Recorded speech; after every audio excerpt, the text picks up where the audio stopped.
Chhava cinema Marathi भाषेमध्ये येणार आहे अशी माहिती मंत्री उदय सामंत यांनी दिली आहे। उदय सामंत यांच्या मागणीला छावा सिनेमाच्या दिग्दर्शकांनी तत्वतः मान्यता दिलेली आहे असं समजतंय।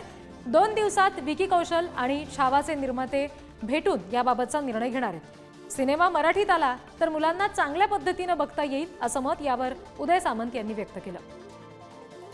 ज्यावेळी मी छावा चित्रपटाचे दिग्दर्शक आहेत लक्ष्मण उत्तेकर त्यांच्याशी ज्यावेळी माझी भेट झाली त्यांना मी विनंती केली मराठी भाषेचा मंत्री म्हणून की छावा चित्रपट मराठीमध्ये डब करून त्यांनी आणावा। त्यांना जे काही सहकार्य लागेल ते महाराष्ट्र सरकार करायला तयार आहे आणि मला सांगताना आनंद होतोय की लक्ष्मण उत्तेकर यांनी माझी मागणी तत्वतः मान्य केलेली आहे।